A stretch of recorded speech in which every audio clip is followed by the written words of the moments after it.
Your nose is a remarkable scent detective, capable of discerning up to 1 trillion different odors. But following your nose can only take you so far, leaving you in the dark when it comes to invisible, uninvited viruses and bacteria that share your living space. So what do you do when the nose doesn't know best? My name is Andrea Love, and I think the most interesting thing about our sense of smell is that it really all relates to chemistry. Consider something as routine as taking out the trash. Delaying this chore can lead to a pretty unmistakable stench. When you're smelling trash, there's a complex set of signals that are coming from the environment that you're interpreting and processing within your body. Special cells in our noses have receptors that bind and detect these molecules. This sends a message up the olfactory nerve to the olfactory bulb at the base of the brain. So it goes from the olfactory bulb up into the frontal cortex of the brain and the limbic system, which are then integrating those chemical combinations into a memory or a new memory. When you smell decomposing trash, it's a signal that the food or the materials in that trash are being digested by bacteria.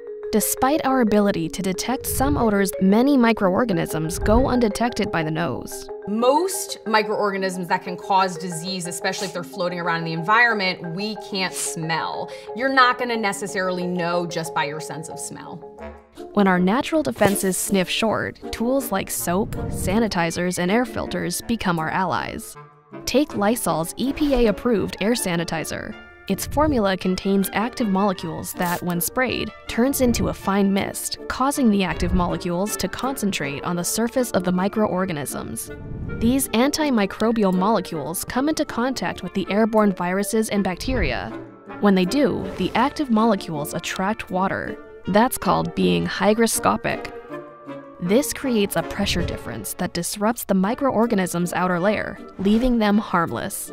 This process eliminates 99.9% of bacteria and viruses in the air, including the flu, pneumonia, and COVID-19. This adds protection to areas you probably spend a lot of time in. Considering we spend most of our lives indoors, that's not something to ignore.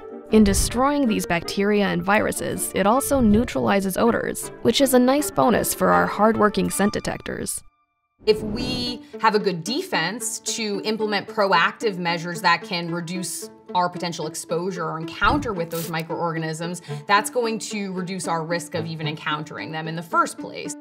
And to help minimize a cold's chance of disrupting your routine, you can let your nose continue supporting you in doing what it knows how to do best.